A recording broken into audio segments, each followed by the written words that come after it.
Welcome back to Live Life Fearlessly, the show where we ditch the excuses, crush the self-sabotage, and call out every fear-based thought that's holding you back from the life and leadership you say you want. I'm your host, Amanda Gervasi, and today's episode, this is going to be a spicy one. It's all about playing small. This world isn't waiting for your permission. This is not a hand-holding kumbaya conversation. This is the episode where I tell you the hard truth. You're not tired. You're not unworthy. You're not ready. You're underperforming your potential because you've convinced yourself that shrinking keeps you safe. Let me tell you something. Playing small may feel comfortable, but comfort is not leadership. Comfort is where dreams, they go to die. Today, we're dismantling fear-based thinking, exposing the lies you tell yourself, and building the mindset of someone who finally steps into their seat. The seat you've already earned. So let's go. All right, leaders, here's the uncomfortable truth nobody wants to admit. Most people aren't held back by circumstance. They're held back by self-preservation disguised as humility. You know what I'm talking about? I don't want to seem arrogant, or what if people don't like how bold I am, or I don't want to rock the boat, or who am I to do this? We tell ourselves these things and they hold us back, but you need to cut the crap.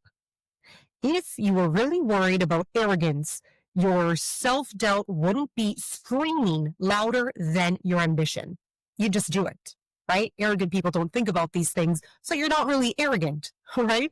If you were really worried about rocking the boat, you wouldn't be secretly praying for something bigger, bolder, and more aligned. And the who am I question, that's the biggest scam you've ever sold yourself. You know exactly who you are. You're just afraid of what stepping into it might actually require. And here's the part that nobody tells you. Playing small is not noble. It's self-sabotage, people, and it costs you every damn day. Leaders lose opportunities, not because they're incapable, but because their posture says, pick someone else. Newsflash, the world is not waiting for your permission slip to take you seriously. You either rise to the occasion or you get replaced by someone with half your talent and twice your confidence. This is what matters. Yes, you need to be talented and know what you're doing, but in the end, you need to be confident in what you're doing. You need to believe in yourself, and others will believe in you too. Let's dismantle this fear-based thinking. I mean, fear doesn't walk in with a, "Hi, I'm fear" t-shirt. It's sneaky. I know. Here are the top ways fear shows up in leaders. Number one, over-apologizing. By saying, "Sorry to bother you. Sorry, is this okay? Sorry for taking up space." I know. I've been there. I tend to be an over-apologizer. I always feel like I'm bothering somebody. And it is the worst thing you can do. If you apologize every time you breathe, you start to train people to treat you like background noise because honestly, the stories just get annoying. Stop with the stories. Nobody wants to hear it unless you actually do something wrong. Number two, over-explaining. If you need 3 paragraphs to justify one decision, you don't doubt the decision, you doubt yourself. Over-explaining, people just get lost in it, and it seems like you really don't know what you're talking about, or you need to over-justify something. Be confident in your decision. Be confident in what you're telling people. Over-explaining does not sell. Less is more. Quality over quantity, all right? Number 3 is perfectionism. Yes, the fancy word we all use for procrastination. It's not perfect. I can't release it. Translation is, I'm terrified people are going to judge me. You need to stop. You've worked hard. You've done the best that you can. Let it go. It's never going to be perfect. You need to move past that, or you will never get anything done. You will never get anything accomplished. Number 4, asking for permission instead of just taking the initiative. Leaders don't ask, can I? They say, here's what we're doing. That's how you get things done. I mean, I've been in a position where when I worked at TD, people were constantly telling me this is what I should do, what I'm supposed to do. And I felt like the area that I was in was not running efficiently. People weren't fully educated in what they were supposed to be knowledgeable about. And I felt like there was a gap that needed to be bridged. And so rather than asking for permission, I created a whole training manual for all new hires so that they can be transitioned effectively into the role. There was no ask. I just took the initiative to do it, and everybody jumped right on board because it was the right thing to do. Number 5 is playing the nice girl, nice guy card. You think being agreeable protects you? No, it actually makes you invisible. Let me be clear with this. Fear masquerading as politeness will wreck your career faster than any external critic. Now, I'm not saying to go in and be mean to people or be judgmental, but it's okay to have an opinion. You don't need to say yes to everything. People want your opinion. You got hired because ideally you have a skill, you have something that should be shared with others. So give us your opinion. What are you thinking? All right. And it's okay if you don't agree, because guess what? You might have a better idea. You might have a more effective way or a more efficient way or a more creative idea. And that's fantastic. That is how you will succeed. Not by just saying yes, not by just being nice. Nice gets forgotten. Nice doesn't get you anywhere. All right. I'm going to say something very bluntly. You cannot lead with the identity of someone who's still trying to be chosen. The look at me person doesn't really get looked at, right?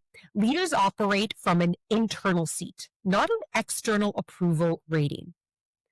Let's talk identity shifts, the real evolution, all right? Number 1, you need to shift from, I hope they like me, to, I know my value. Go in knowing your worth. Don't worry about the hoping that they're going to like you. They will, because if you are confident in your value, in the skills that you possess, then you will succeed. Okay? People-pleasing leaders burn out fastest, present the deepest, and deliver the least impact because they're just too worried about pleasing everybody rather than actually giving value.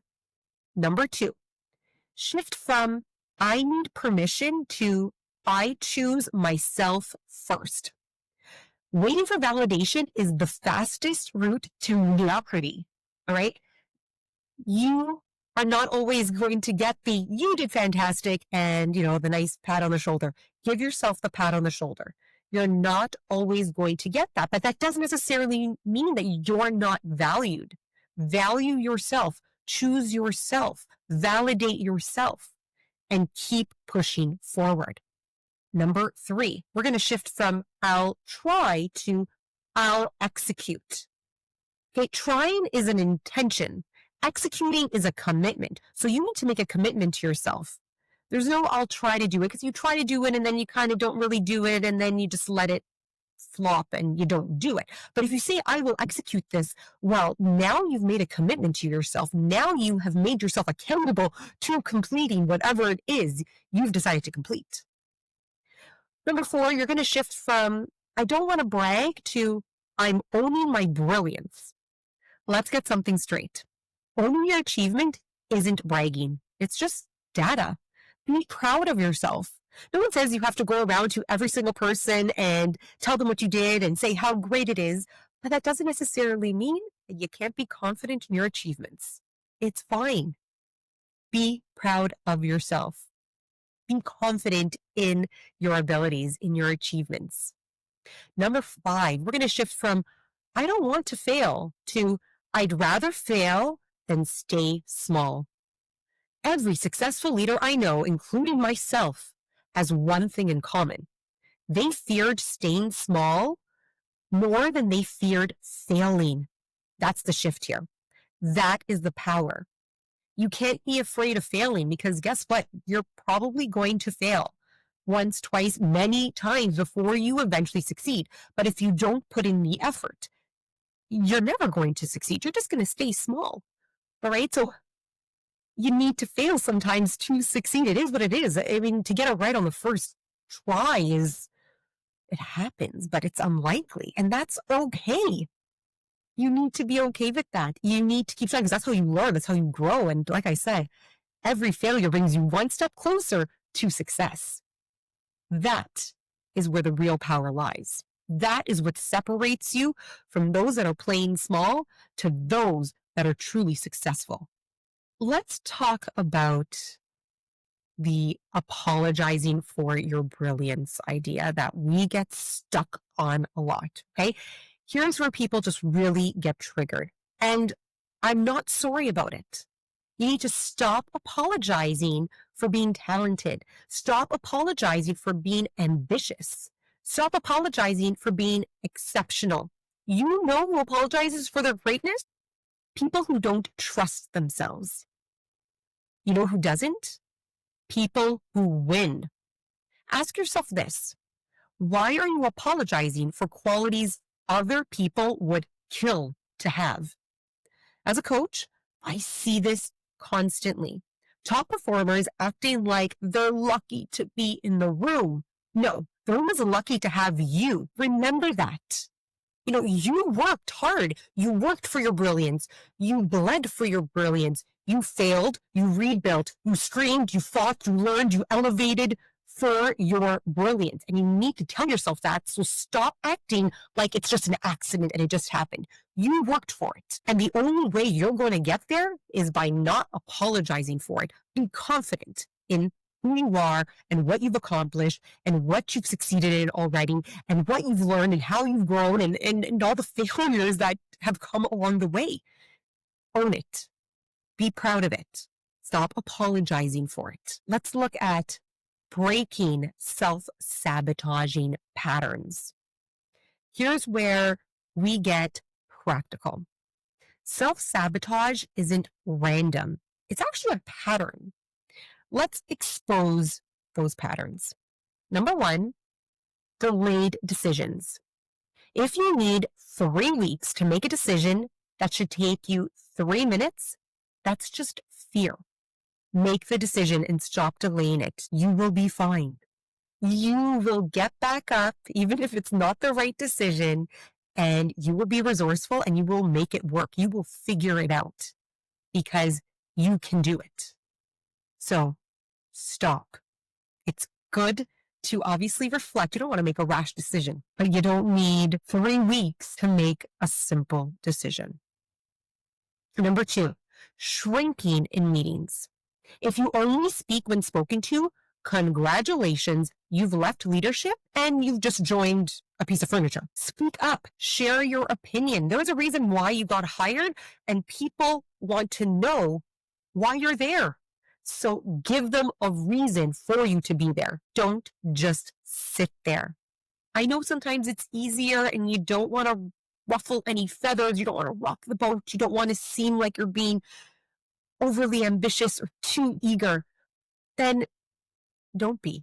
But that doesn't mean that you should not be participating, that you should not be sharing your opinions, even if you're new. It's important. That's what makes you stand out because you might have that brilliant idea that nobody else was thinking of and you've kept it to yourself. All because of fear. So take a seat at the table, stand tall, and open your mouth. Contribute. Downplaying your wins is number 3. So saying things like, oh, it's nothing. I just got lucky. Stop. Own your outcomes. Stop downplaying what you worked hard for, what you've accomplished. Number 4, carrying underperformers because you're afraid to lead. This one's going to sting. If you won't hold people accountable, you're not protecting them. You're avoiding discomfort. I'm sure we've heard the saying, sink or swim, and that's what you have to do sometimes. As a leader, you can't do everything for everybody. You can't micromanage everybody.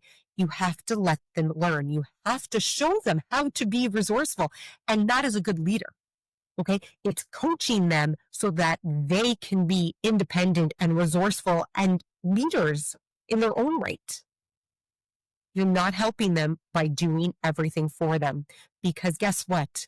Not only are you not being a good leader, but you are not helping them be a good employee. Let them learn. Let them figure it out. They can. And if they can't, then you need to find somebody new. Ultimately, you're not helping anybody, and you're definitely not helping yourself. Number 5, needing everyone to approve your choices. If you need consensus for every move you make, guess what? You've now become a politician and not a leader. Not everyone is going to agree with you. That's okay. It doesn't necessarily mean it's the wrong move. It doesn't necessarily mean it's the right move, but that's how we learn. If you have done the proper research, the proper reflection, you've reviewed all the data, and this is the choice you are making, then go in confidently and make it work. And if it doesn't work, then you pivot and you figure out something. But you can't go in trying to please everybody, because nothing will ever get done. Nothing will ever get decided. You will never move forward. All right. Let's talk about the fact that the world isn't waiting for your permission. This is your reality check. The world is spinning with or without you. Opportunities are on the move. Rules are going to fill up. Roles are constantly getting taken, and doors are going to close on you. The world isn't waiting for you to feel ready. Readiness is built in motion, not in theory. Think of every confident person you admire. Do you think they waited for permission? Waited for validation? For consensus? No, they didn't. They decided. Then they moved. Then the world adjusted. You need to stop trying to adjust yourself to fit the world. You need to let the world adjust to you. And, we're constantly waiting for something to fall into our laps because we're working really hard and we're really great people and we've done so much, or maybe we've been with the company for so long, and why am I constantly being overlooked? This is where you need to take the reins and build the life that you want. That means showing your worth. That means maybe leaving and doing something else that you're passionate about. I was climbing the corporate ladder within the banking world for 12 years before leaving to get into teaching, where I realized that is not the right fit for me, and I was not happy, and I left. I left to be an entrepreneur and to start my cheesecake business, and now my executive coaching, and I couldn't be happier. I found what I needed to do, and there was a lot of fear involved in that. All right. But I had to stop playing small. I had to stop waiting for something to come my way because I work so hard and I have all this experience and somebody's going to see that. I need to stop waiting, and I needed to start doing it. I needed to stop waiting for that permission and that validation, because I felt like I constantly needed that. The people pleaser in me was, I want everybody to like me, and I don't want to make a decision that is going to be the wrong one, and people are going to be upset with me or not like me or judge me. And I needed to get out of my own way. I was standing in my own way. And you are standing in your own way if you are having these types of feelings, these types of thoughts. So if you want something, you need to get it, whether it's in your current career or it's in a future career. You need to put in the work, okay? Forget about the judgment, forget about the validation. You just need to do it. You need to decide, you need to move forward. You need to adjust. And everybody else will adjust along with you. Remember that. If you take nothing else from today, take this. You playing small serves no one. Not your career, not your goals, not the people that you lead, and certainly not you. Your brilliance is not optional. Your leadership is not accidental. Your potential is not negotiable. It's time to step into the seat you've already earned without apologizing, without shrinking or overthinking it. If this episode hit you in the gut, good. That means it's time. Share this with another leader who needs to wake up and rise up. I hope you found value in today's episode. Please subscribe and follow along. And until next time, live boldly, love fiercely, and for the love of God, stop playing small. Thank you for tuning in to Live Life Fearlessly. I'm your coach, Amanda Gervasi, and I look forward to seeing you soon.